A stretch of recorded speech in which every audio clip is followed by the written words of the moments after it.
What did you feel when you were not given the chance to interview Kisses? Are you still hoping to interview her? This is a juicy question. Are you going to start competing in pageants? Ooh. I have to admit that it's not always easy to keep up with the channel, my 9-to-5 job, my personal life, and of course going through the ups and downs of life. Hello everyone, welcome once again to my channel. It's your boy Luis Portelles, and for today's video we have a very special one because I will be answering some of the questions that you guys have been sending me through my Instagram and my YouTube channel. Okay, so over 2 months ago I made a post on my Instagram stories and my community tab here on YouTube asking you guys to ask me anything that you wanted to know about me, whether it's my private life, whether it's my YouTube channel, my job, anything that you wanted to know. However, I got a little caught up in the pageant season and I was saving the video for later, and well, here we are 2 months later. But one thing is for sure, I really wanted to make this video, especially because it allows me to open up a little bit and talk to you guys about subjects that normally I wouldn't necessarily talk about on my channel. So to keep things spicy, I selected 12 questions and I really wanted to go with questions that, first of all, might make me a little bit uncomfortable, or second of all, questions that I have never really addressed on the channel. Because I do have to admit that a lot of the questions were things that I have already addressed publicly, whether it's on my channel, whether it's with other YouTubers or on different platforms. So if you want to stay in the know, make sure that you follow me on all of my social media. But anyways, I hope that you enjoyed this video and that you get to know me a little bit better. If you do, don't forget to leave a like so that my video gets recommended to more people, that you subscribe to my channel for more videos like this one almost every single day. And last but not least, let me know in the comment section what did you think about the questions, the answers, and what did you learn about me that you didn't know before. Alright my friends, so without further ado, let's get into today's video. I really hope that you enjoy it. Be strong.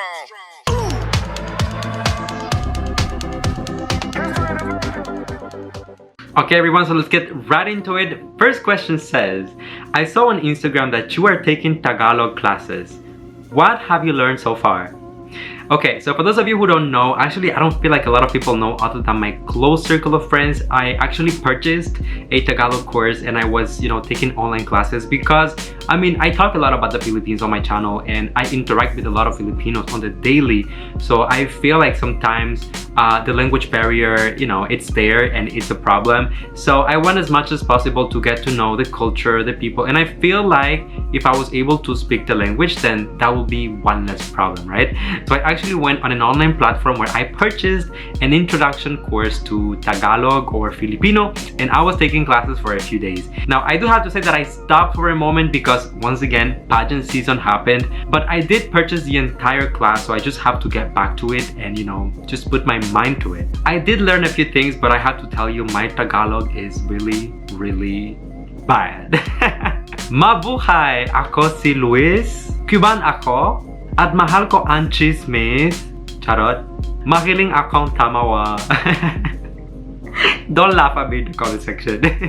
So quite frankly, I've been enjoying learning Tagalog a little bit, and it's something that I really look forward to do a little bit more, especially because I would love to be a little more fluent for when I visit the Philippines, because it's gonna happen, baby, yes. Next question asks, what did you feel when you were not given the chance to interview Kisses? Are you still hoping to interview her?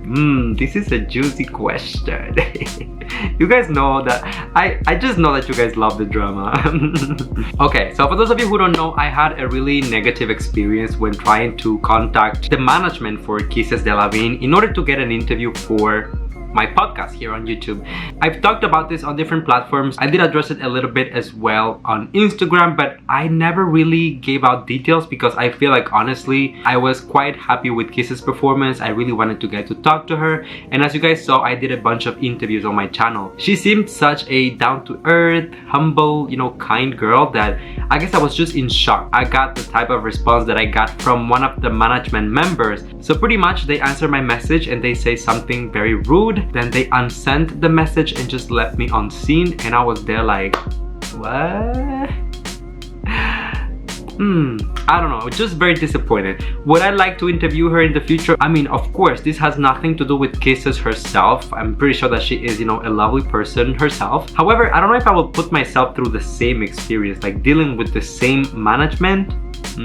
Not so sure, but we'll see. The doors are never closed. Next question says, do you have a full-time job other than YouTube? If yes, do you see yourself doing YouTube full-time someday? Okay, so for those of you who know me closely, you know that I actually do have a full-time job, a 9 to 5 as we call it here. I work for a bank as a supervisor, so that is pretty much my 9 to 5 job, and that's what I do normally. I support teams of people and I make sure that they find the right information at the right time when they need it to, you know, help the customers. So when I think about it, I feel like I do have almost 2 full-time jobs because I work at the bank 5 days a week and I post on YouTube pretty much 5 days a week as well. So, you know, that's a lot of content and a lot of time and effort that I put into my channel. Would I consider doing YouTube full-time at some point? I mean, I'm not against the idea. I do love YouTube and it's a wonderful platform. It has opened so many different doors for me. But just being quite honest, YouTube is not a trustworthy source of income, meaning that it really changes from one month to another.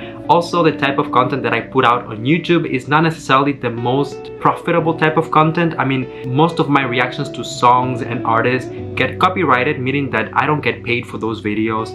All of the revenue goes to the record labels and the artist, so I don't make anything from that. A lot of the pageant videos as well, they get copyrighted, so even for those sometimes we don't get paid, and it tends to be a little bit misleading because sometimes people see a big number of subscribers or they see a video with a lot of views and they assume, oh my god, this guy is like making so much money, and it's like, nah.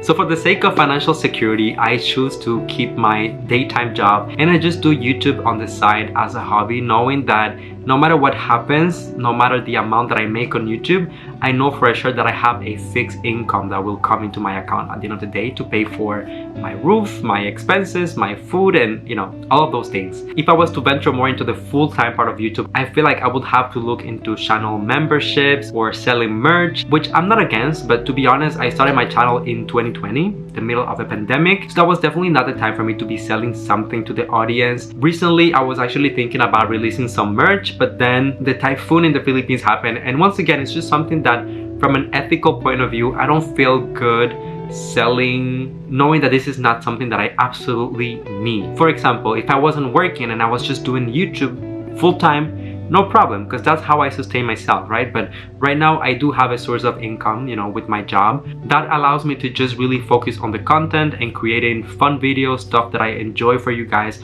rather than stressing myself over, you know, is my merch selling? Are people buying the memberships? I mean, those things should come second. Next question says, what is your take on the issue of Pinoy baiting? What is the most hurtful message that you have received? Okay, so I started noticing the Pinoy baiting comments, I would say by the end of 2020. That was the first time that I was exposed to it. At first, I didn't even know what it was, so I looked it up, and when I found out, I was so sad. Quite frankly, I was very hurt. I cried that day because I couldn't believe that certain people have that perception of me or saw that type of intention in my content, you know. As I was telling you earlier with the question about my job, I do YouTube as a hobby and most of my videos don't even bring an income at the end of it. For people who think that I was trying to benefit from Filipinos, it was very hurtful. Now, what I'm going to say is that Pinoy baiting does exist. It is a thing. So if you look on YouTube, there are a lot of channels that you can clearly tell that they are Pinoy baiting. So over time, I really had to ask myself, what is Pinoy baiting, you know, and am I doing Pinoy baiting? How can I avoid doing it? I make content for Filipinos. I have a Filipino audience who comes regularly to my channel. Most of my subscribers are Filipino, and there is nothing wrong with that per se. Just like you can start a channel today about anything in the world, any topic, it is something that you are entitled to do. There's no law, there's no restrictions whatsoever. However, I feel like it goes from content creation to Pinoy baiting when there is an end goal to the videos, right? It doesn't mean that anyone who has a Patreon or that sells merch or anything is a Pinoy baiter. That is not my point. Some YouTubers rely on their channels as a source of income. So when they do that, I mean, it's fine if the audience wants to support them. But I do have a problem with it when there is no added value to the content. If I just react to a video and all I have to say about it is, wow, I love it, it's beautiful. What did you learn from it? What did I teach you? What did I add to the video? Nothing at all. And that's when it becomes problematic for me, because you are just attracting people for the purpose of gaining something out of them, and you're not giving anything in return. Anyone who is a content creator will give value to the audience, and the audience will come first, no matter what. So like I was telling you earlier, I feel like I'm very ethical with my content. When people ask me, how do you sleep at night? I'm like, very well, because my conscience is clean. I don't have anything to be ashamed of. Next question says, are you going to start competing in pageants? Ooh.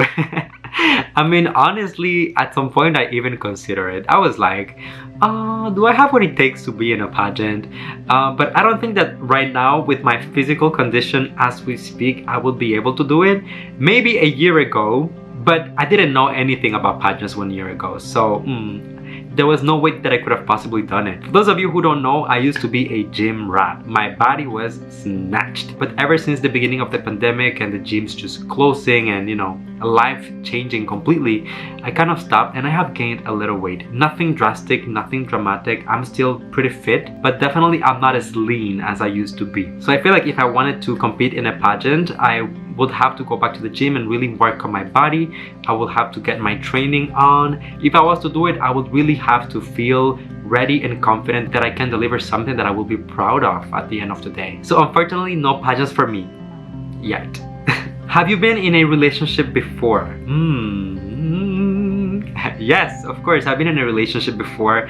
For those of you who follow me on social media, I mean Facebook and Instagram, you will know that I'm a very private person when it comes to my personal life. I don't talk a lot about it. When I'm dating or seeing someone, I don't necessarily post about it because I had negative experiences in the past. For example, I would be dating someone and I would post a photo, and then suddenly some of my followers or subscribers will go and like talk to the person and like be inappropriate. So to protect my privacy, I like to keep things, for myself. But yes, to answer the question, I have been in a relationship. I have even been engaged before. However, that didn't work out because the relationship was very toxic, so I ended that. Next question says, you're one of the most active YouTubers that I follow. How are you able to keep up? Honestly, I have to admit that it's not always easy to keep up with the channel, my 9-to-5 job, my personal life, and of course going through the ups and downs of life. Just like anyone else, I do have problems and things that sometimes I don't feel okay, that make me sad, and I feel like we can all relate to that, right? And when you look at social media nowadays, everything is good, everything is positive, especially on my channel. I feel like my content is, kind of like feel good content, in the sense that I always try to put out the most positive energy, to give you good vibes and really try to uplift, everyone's spirits. But it can be very challenging at times. Since I started my channel, I feel like I burnt out at least twice because I've been posting videos consistently for over a year and like 4 months, almost 5 videos a week. And as you can imagine, that takes a lot of time, effort, a lot of mental capacity. It can wear down your body very quick. So there have been moments where I really struggled, to find a healthy balance. There were times during the past year, especially because of the pandemic, that we were in lockdown. I couldn't go out, I couldn't do anything. So just making videos was my outlet, my creative outlet to just stay active and interact with people. Even when things started to reopen, in the very beginning, I struggled with going back to my social life, to seeing people again, going to public spaces. Something that has really helped me a lot has been meditation, because I struggle a lot with stress, anxiety. I also have very severe insomnia, mainly because I drink a lot of coffee at night when I'm filming. And at some point, in order to be able to keep up with the channel and be able to bring content to you guys, I really told myself I need to find a balance where I'm able to have, a professional life, I'm able to have some time for myself, and then I'm also able to create content for other people. And because this topic is so important for me, and I know that a lot of people have been in the same situation, I decided to partner with Yours App. So Yours App is a self-care and mindfulness platform which provides their audience with resources and tools that they need in order to find a healthy balance, with their mental well-being and their physical well-being. I have been using them for over a month to really help me with my sleep cycle and also with my stress and anxiety. And as I was telling you, they have been great at helping me achieve precisely that, a healthy balance. Yours app has a very user-friendly platform, and everything that you will see when you log in is really personalized for you because they use artificial intelligence to really find the tools that will help you with your specific needs. They have a really vast library of music, stories to sleep, meditation tools for people of all ages, breathing clocks, and so much more. They offer a variety of free and premier services, and they were kind enough to contact me and offer a discount code for my audience. So if you would like to try Yours app, you can get 60% off your annual membership. That would only be $48 for an entire year of wellness, and all you have to do to get the discount is click on my personalized link and apply the coupon Louis. So go and check them out. I'm pretty sure that they will help you just like they did for me. All of the links will be in the description down below. Next question says, if you were given a chance to date a Filipina, who will be the lucky girl? Okay, well, if we're getting into these subjects now. Okay, so I feel like I really have a type of person overall. So this time around, let's talk about girls. But I really like a girl who is not only physically and facially beautiful, but I really like it when they are smart and passionate about what they do. And you know, sometimes I think about this question and the only person that comes to mind is Victoria Velasquez Vincent. VVV is like so stunning. I mean, she is beautiful, but at the same time she is so talented. I don't know if you have seen her photography. She just takes like the most beautiful, amazing shots, and obviously she is also super extra smart, and I have really gained a lot of, you know, respect and appreciation for her for how she was present for the community during Typhoon Odette. She was one of those girls who was really on the ground and really just, you know, talking to the people, doing the work, contacting the organization. So she will be my type of girl. But no disrespect, BBB, I love you. She's my friend, and I think that she has a boyfriend now, so don't get me in trouble, y'all. Next question says, why don't you make videos in Spanish? Good question. I mean, I have done videos in Spanish, and those videos are still on my channel. So if you want to go and check those out, no problem. I personally stopped because most people on my channel speak English. Therefore, if I was to mix, you know, languages, it's a little confusing for the audience. Imagine a subscriber who is waiting for me to post a video, like they're excited, then I finally post it and they click on it and it's like Spanish. They wouldn't know like when am I gonna post English, when am I gonna post Spanish. So just to keep things simple, I just stick to, you know, English. I feel like if at some point I was going to diversify my content or speak different languages, I would probably just open a separate channel, you know, just for that type of content. But for the time being, on this particular channel, I want to keep things simple and satisfying for the audience that I already have. Next question says, a classic, top or bottom? I honestly think it's funny when people ask me this type of things. It's like everyone has such an obsession about, you know, sex and, you know, whatever happens in bed. For me, it's not necessarily like a taboo subject or anything like that, but I just think it's funny. I mean, how can I address this while also staying classy? Let's say that I'm like Hannah Montana, you know? Switch it up and get the best of both worlds, if you know what I'm saying. Next question, why do you keep catering to Filipinos? So as I was telling you earlier during this video, a large part of my audience is Filipino. And I don't feel like my content caters to Filipino, but I make content for my channel, for my audience. And that just happens to be the audience that I have on the channel. I did mention that I have a full-time job, that, you know, I have a personal life, you know, and I just have a little bit of time for YouTube. So whenever I put time to film content and edit and go through all of that, you know, hustle, I really want to make sure that my audience will appreciate the videos that I'm putting out. Does that mean that everything has to be for Philippines or about the Philippines? Not really. I mean, I feel like during pageant season, I try to, you know, look at other pageants as well, especially this year. I also make occasionally videos about other topics. For example, I just released a video about Katy Perry. I have videos about Mariah Carey. I have an entire series about Madonna. Other topics here and there, but as you can see, those videos, very few people watch them. So for me being a creator, would I rather invest 3 hours of my life creating a video that a significant part of my audience will watch, or creating a video that a very small part of my audience would watch? That is the question that you have to ask yourself. Sometimes it can be either one of those. Even if I know that this video will get no views, if I'm really passionate about it, I'll make it. For example, I have a vlog when I went to Quebec City and I had so much fun making that video. It got very few views, but that's okay. I have videos on this channel where I'm singing. I have covers on the channel and very few people saw those videos, and that's okay because I had a blast. But at the end of the day, for most of my content, I really want to make sure that it's getting put in front of the right people, and that is you guys. I make content for you. So I feel like if someday the demographic is a little more diverse, then you will see more diversity in the type of content. In the meantime, I'm just making videos that I know that my audience wants to watch. And the very last question, what is your impression of the pageant community? I mean, after being officially in the pageant community for what? Almost a year, let's say. I mean, I definitely fell in love with it, that's for sure. Otherwise, I wouldn't be making videos about pageants.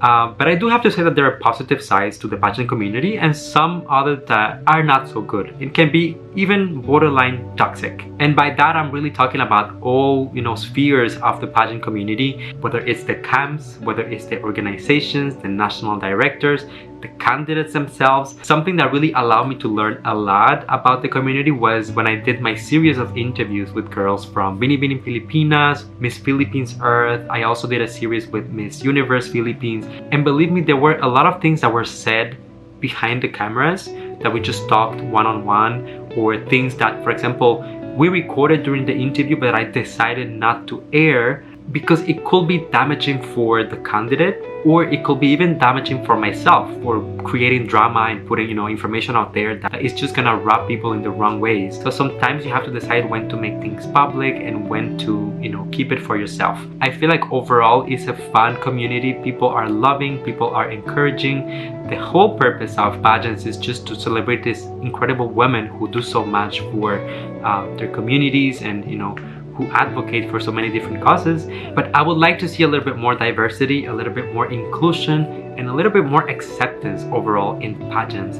People to be more outspoken, people to be embraced just the way that they are. I feel like that will be a very refreshing change. And also, I would like to see more collaboration between creators. This year I was able to collaborate with Tita Lavinia, I was able to collaborate with Sierra Biarshel, I was able to collaborate with some of my pageant friends, Pageant Empress, Gian La Sala, with Oscar from Bellezas Boricuas. And honestly, I never left one of those collaborations without learning something. So I would like to do more of that, interacting with other creators and creating meaningful connections with them. So there you go, everyone. Oh my god, how long is this video? I have no idea, but it's really long. Okay, so those were officially the 12 questions that I picked for this particular video. I hope that you guys enjoyed it and also that you learned something new about me. Let me know in the comment section what was it that surprised you the most about this entire thing. I'm curious. And as I was telling you, some of these informations were already out there on different platforms, so make sure that you follow me on Instagram, Twitter, Facebook. That's the only way that you'll be able to really stay up with everything that is happening in my life. I have very exciting projects coming up soon, some announcements in the next week, so stay tuned for that. A few things are gonna be changing in the channel. And also, for those of you who wanted to check out Yours app, make sure that you get the discount code in the description down below, yoursapp.com/Louis, discount code Louis, and you can get up to 60% off your annual membership. $48 for an entire year of wellness. That is a great deal. All right, my friends, so before you go, just come here and give me a hug. That's a little tradition on the channel. You know that I love you, I appreciate you. Thank you for coming and spending a few moments out of your day here with me. And until I see you next time, please stay safe, be kind to one another, sending you all my love, all my kisses, and I'll see you on the next one.